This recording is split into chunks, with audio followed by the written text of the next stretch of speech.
Jai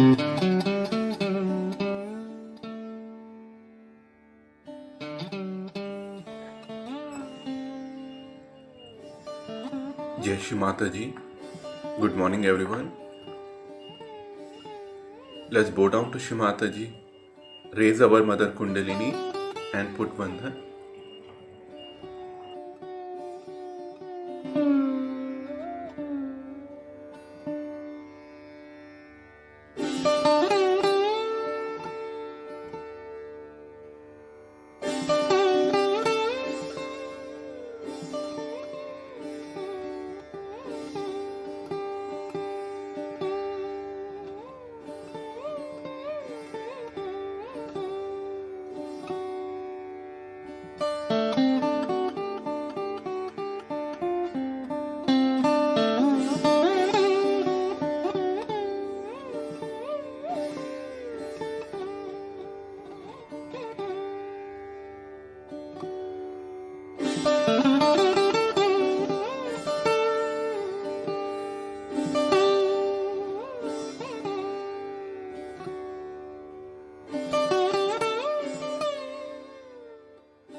Shri Ganesh Mantra.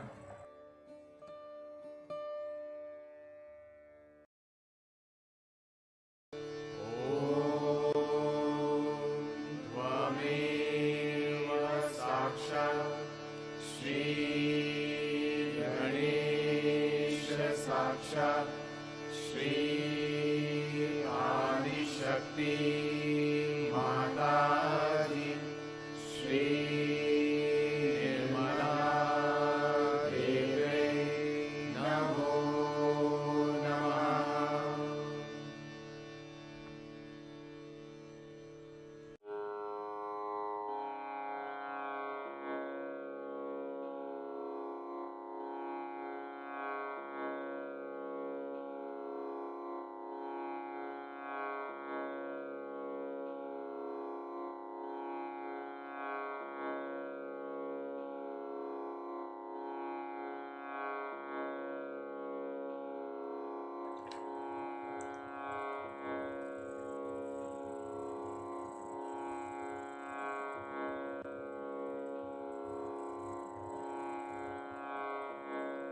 Let's bring both our hands on the floor.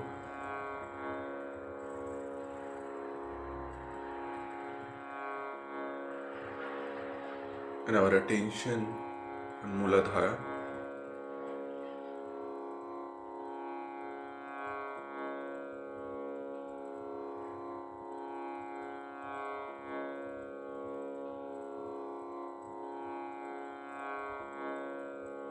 Shri Mataji, you are Sakshat Shri Ganesha. Kindly remove all the imbalances in our Muladhara chakra.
Let's bring our right hand back on the lap.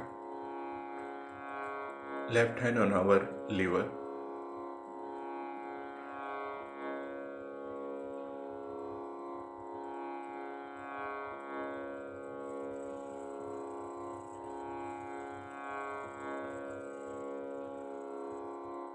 Shimataji,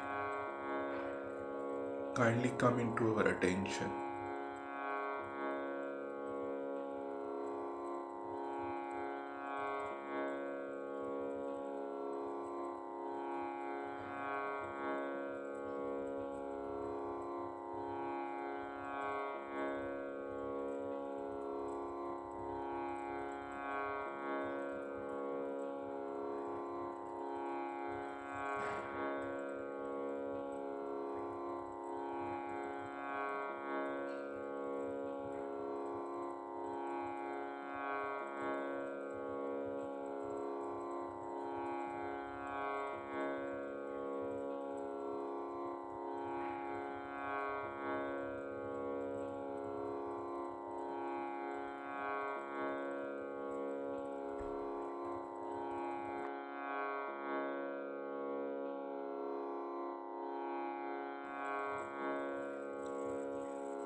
Left hand on the lap, right hand on our left heart.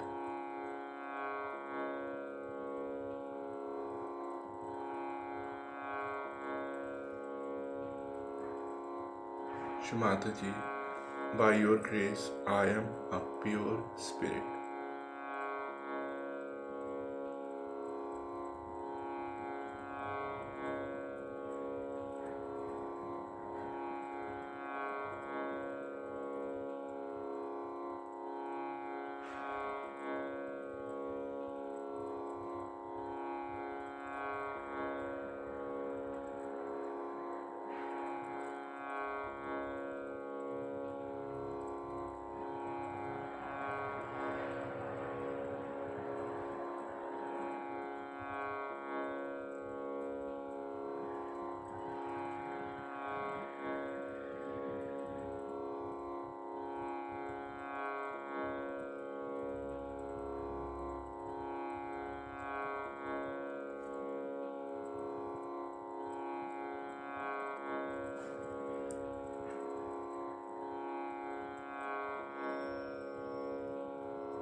Right hand on our Sahasrara. Gently massage.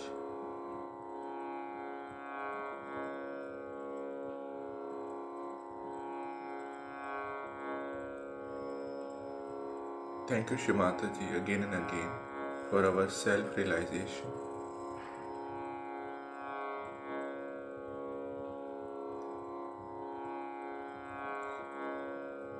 Kindly bring us into thoughtless state.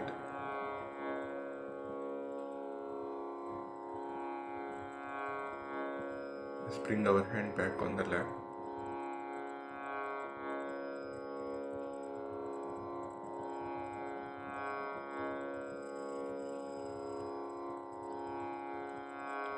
With our attention on Sahasrara, let's listen to Shimataji's speech.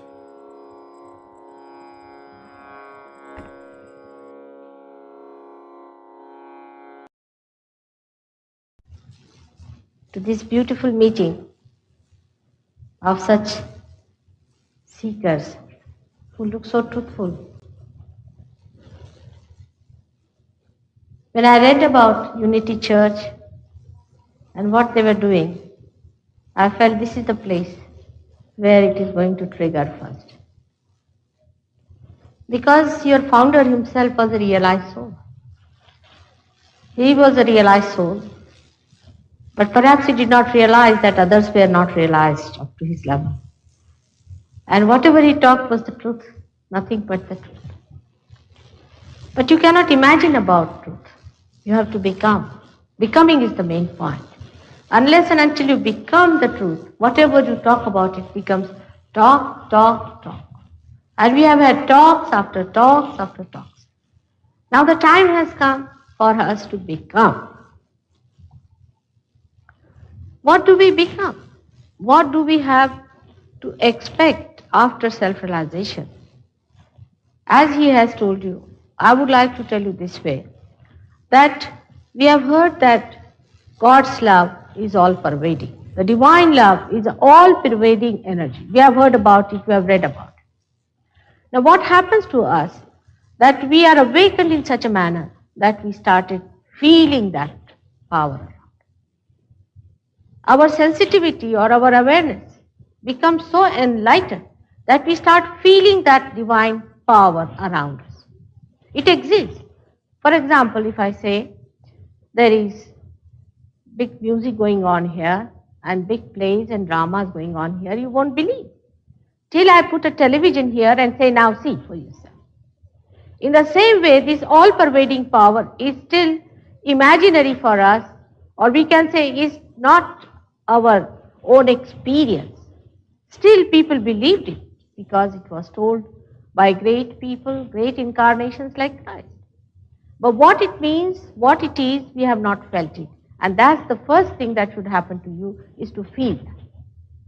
That means our feeling is not so much yet developed, or is not enlightened, or is not evolved to that extent that we can feel. In our evolution, say from animals to this stage, how many feelings we have developed which the animals don't have? For example, if you want to take an animal through a dirty lane, he doesn't feel any dirt or filth or doesn't smell anything. He just walks through. Take any horse or any dog, they have no problems. But for human beings to go through that will be an impossibility. Our feelings, experiencing power is so much developed that we can feel the beauty, we can feel the colors, we can see the beauty of this place. They cannot feel it. But now the feeling that has to come to us is the feeling of that all-pervading power, the divine power, which in Sanskrit is called as Brahma. That divine power is the desire of God. God desired because He loved us. He is complete. He need not have created us at all. What was the need for Him to create us? But His love and His compassion. And He wanted to give His compassion, to express His compassion. And that's why He created us with what care and with what delicacy. That one has to just see. We take ourselves for granted, our evolution for granted, everything for granted. As He said that you did not pay anything to become human beings. You did not pay for anything. For example, every day you see the flowers becoming fruits. How much do you pay to the tree for it? You see a seed sprouting. How much do you pay to the seed for getting sprouted? It's also spontaneous, it's living. And we are talking here about the living God who lives, who does all the living things. What do? We do nothing. We do just dead work. Like something is dead, supposing a tree is dead, we make a chair, we think, oh, we have made a chair. It's a dead from the dead. We have not done something living so far.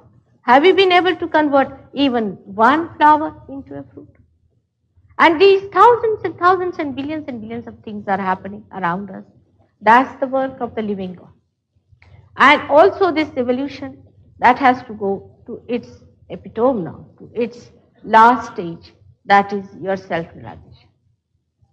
Supposing I start collecting some nuts and bolts and start collecting some sort of a machinery, you will say what this machinery is meant for.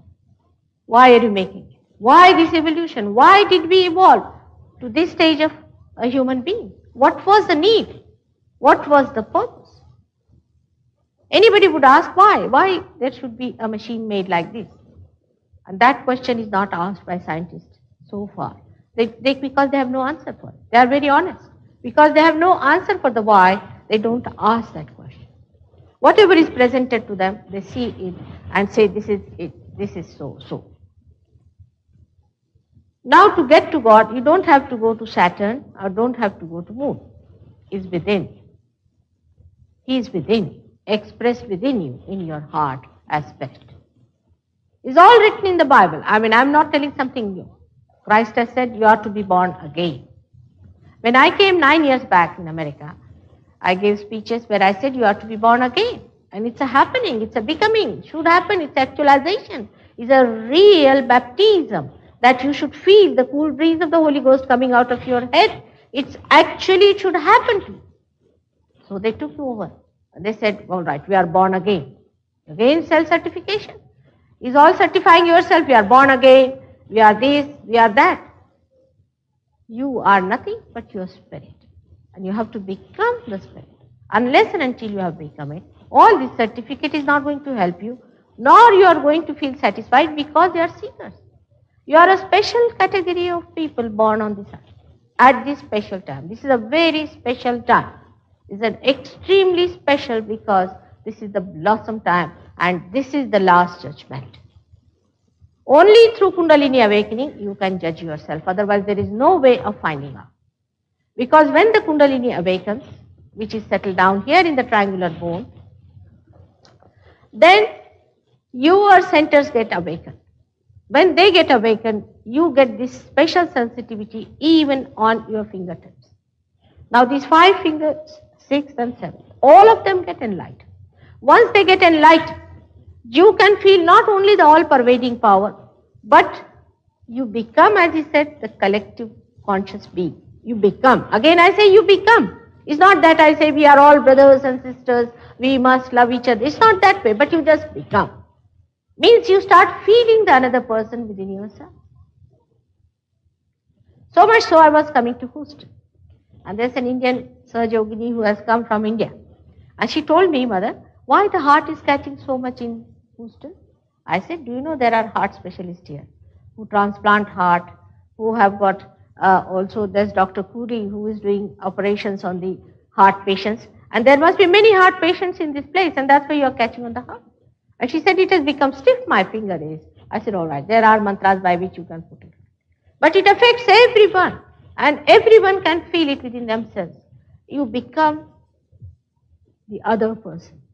Like people say, Mother, you take money or what? I said, this is something one should understand. That you are part and parcel of my being. I can feel you within myself. Now supposing my finger is something wrong with my finger, if I try to help it, am I helping anybody other? Who is the other? Who is the other person? That's the thing, is the real unity, is the complete integration of being. When you feel everyone within yourself, you start feeling them on your feet. You start feeling yourself also within yourself, trying to know what's wrong with you. But in that case, you don't feel bad. You don't feel bad at all that you have this problem or that problem because you are no more involved. Today, I am just introducing this method which I call as Sahaja Yoga. Sahaja. Saha means with, Ja means born. Spontaneous yoga means it is the inborn right of every seeker to get this union. Now today it has reached the stage of Mahayoga, means thousands can get realization. It's a fact. It's the truth. People can get it. There's nothing so difficult, you see, when the blossom time comes. How many flowers become fruits? In the beginning, maybe only 1 flower or 2 flowers. But when the blossom time comes, people have to see that. And in the same way, you have to face that a time has to come where thousands must get realization, millions must get it, billions must get it. As soon as possible, it is for you. Please try to spread this message that you are to become the Spirit. This is a very important point which we miss. For example, say our machine is not yet connected. Say a television is not connected. What's the use of moving the knobs? You won't get anything. On the contrary, you may spoil the television. Or say a telephone. When we pray to God also, we telephone without connection. We have to have the connection. That's very important, and that's what it was when Christ said that you are to be born again.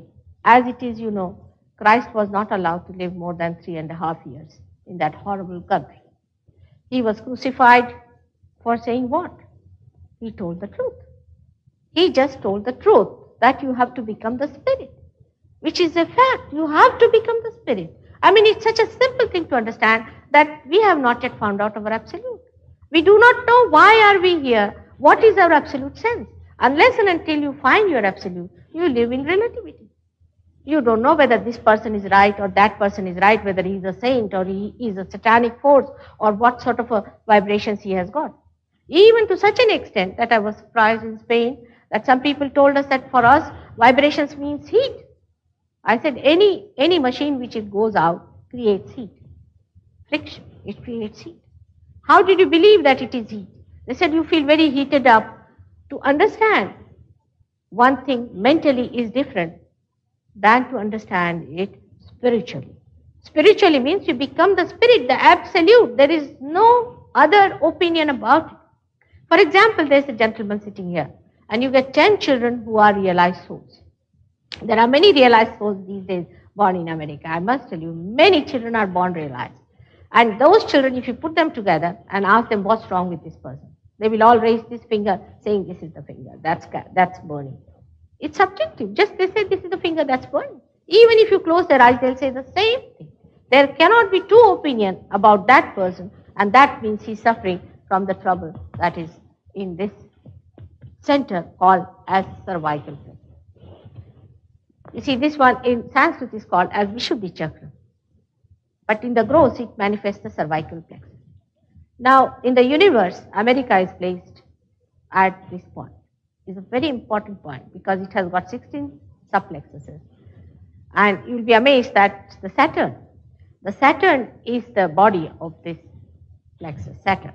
And now they have discovered that it has got 16 planets and one that was caught up by them. Even the ring and all that is already told about this. So all these things they are finding out was found out long time back and was described from a subtler level. Now this is a very, very important thing one has to know, that America itself, God has created with a special purpose. Abraham Lincoln and all these people, great people who talked about the fraternity and the collectivity and all that. Because this is the center of collectivity. This is the center where people feel the collectivity. Even your unity church is the outcome of that unconscious guiding, that you have to become the collective being. And this collective being is placed here at the Vishuddhi Chakra, which is important because it has got 16 subplexuses, and that controls all our lymphatic systems and our ears, eyes, nose, and all these important things, and neck also. Also from here arises the ego and the superego, which is shown from there, but actually they start coming up from here. When man raised his head from animal stage like this center started developing in a very peculiar way. And in that condition, this ego and superego started evolving and forming a cup-like thing. About this, I'm going to tell you tomorrow all about the centers and about the chakras and all that. But today I want to tell you about the truth. The truth as it is that God loved us. In His divine love, He created us. And first thing that He has produced, or first thing that He created for us, is His divine love. This all-pervading power. And that divine power also resided within us as this Kundalini. Now this power within us is the power of desire to be one with God, which is not yet manifested. It is called as a sleeping desire, or we can say a sleeping energy, because it has not yet manifested. Supposing I create a machinery and do not put to the mains, it doesn't work. So though I have put all my effort and everything to create the machinery, unless and until I put it to the mains, it is still in a sleeping state. So it is also called as a residual energy, meaning it has created the whole universe of human beings, but it has not been yet manifested. That's why it is called as a residual energy. This energy is within us. Now, I would say that when I say something to you, or if I tell you something, you should not also take me for granted, because I may be telling you lies, possibly. But that doesn't mean you should deny me. Like a scientist, you must have an open mind. When you come here, it's a hypothesis for you. And once the hypothesis is proved, then you have to accept it. And that's what one should come with, that attitude. I would not say that people have ego or rationality too much, but it should be logical. Logically, you must reach a point to understand that there are many things we do not understand. For example, medical science cannot explain that the law is the health of a person or a human being as he is always reacts to any foreign thing that enters into the body. Anything that enters into the body. And when a lady conceives, the fetus is not thrown out. Not only, but it is nurtured and thrown out at the right time when it is perfectly matured enough to get out from the mother's womb. How it happens, they cannot explain. Even they say that acetylcholine and adrenaline, these are two chemicals, ordinary chemicals, as you know, as all chemicals are. But in the human body, they cannot say why they augment and why they relax. They cannot explain the mode of action of these two. They cannot explain. Now it is unconscious. That means it is not in our central nervous system. We are not conscious of it. So we have to be conscious of it. Now how do we get conscious of it? Is that first we have to get connected to our spirit. Because spirit is the expression of that universal unconscious within us. Or you can say the link. Unless and until you get your self-realization, you cannot be linked. You cannot be linked with this universal power which is within us as Kundalini and which is without all over. It is most surprising to understand that God, who has created us with such care, with such love, especially as a human being, which is the most beautiful thing God has created. We may not think so. We may not. We may have self-pity, we may have guilt, all these nonsensical ideas, but you don't know. You are special things that God has created. And on top of that, the highest human beings are not these politicians or these great successes and geniuses and all that, but who? These are the seekers. Because they have to enter into the kingdom of God. It is their right first to enter into the kingdom of God. They are a very, very special category. And this is very well described by a great poet, William Blake, who says that these are men of God. And he described the modern times and Sahaja Yoga very well.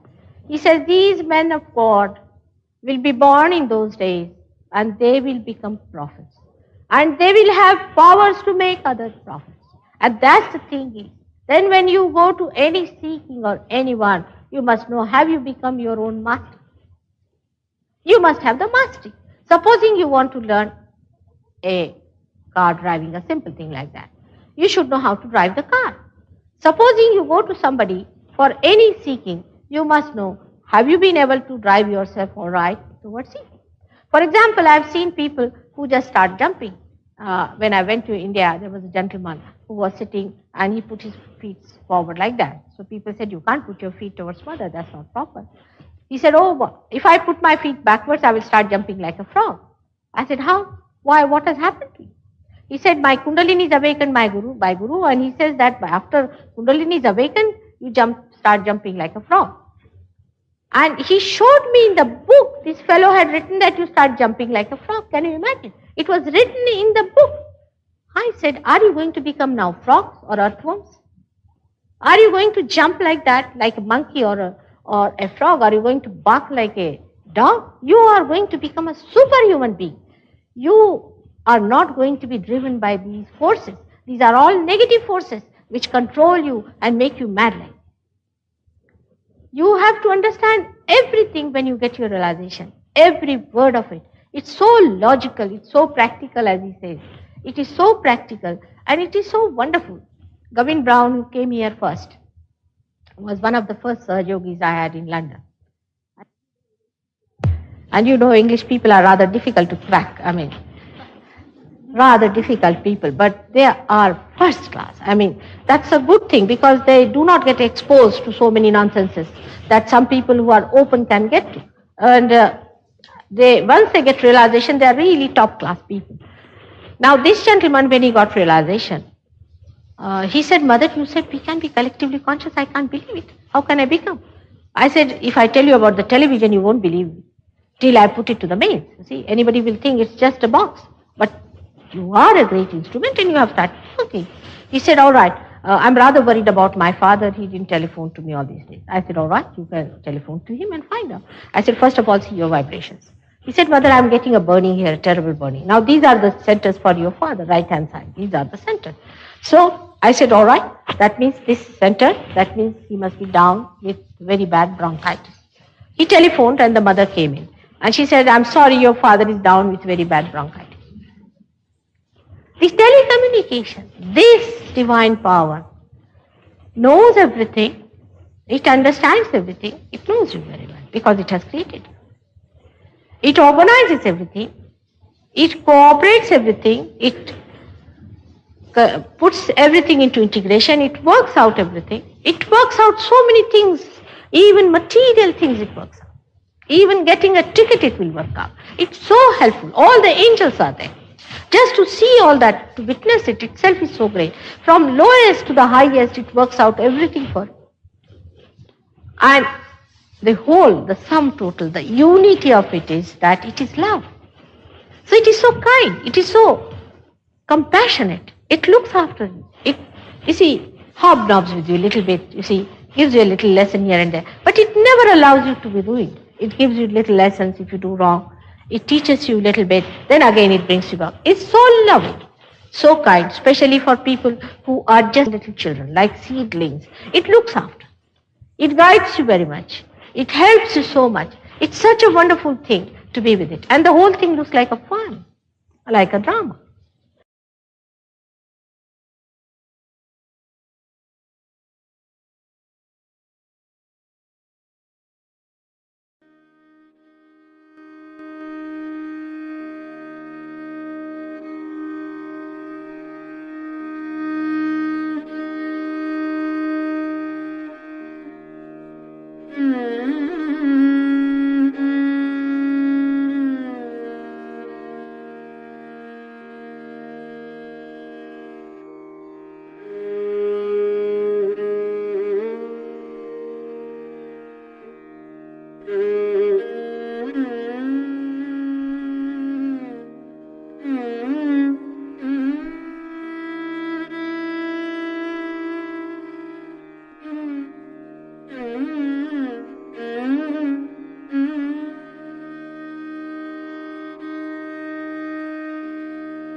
Mahamantras.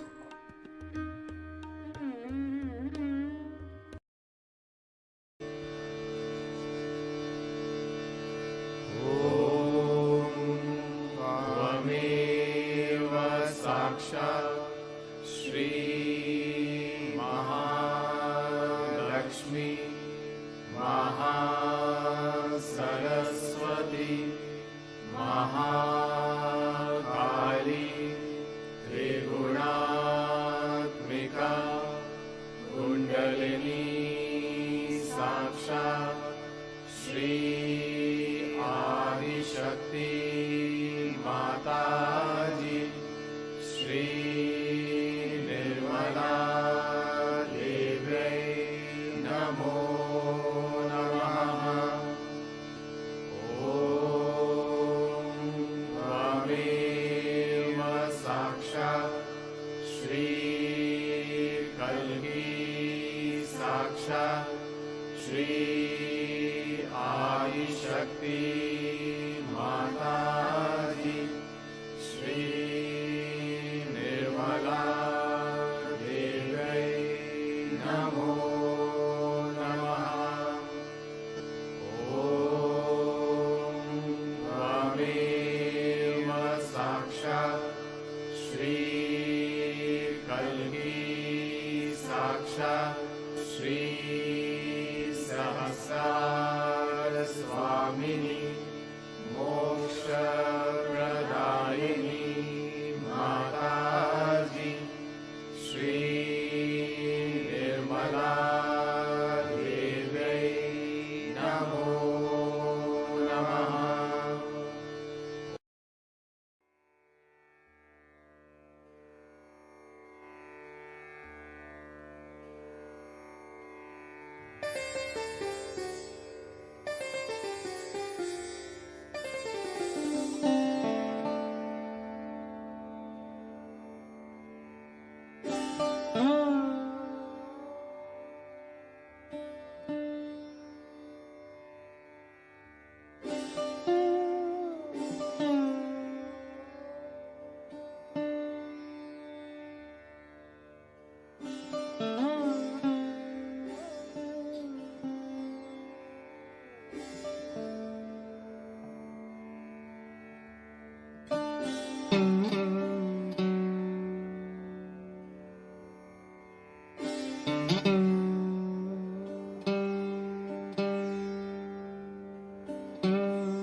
Thank you, Shri Mataji, for this collective Om meditation. Thank you for all the blessings. Jai Shri Mata. Let's bow down to Shri Mataji and take Bandhan.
continue our daily morning meditation.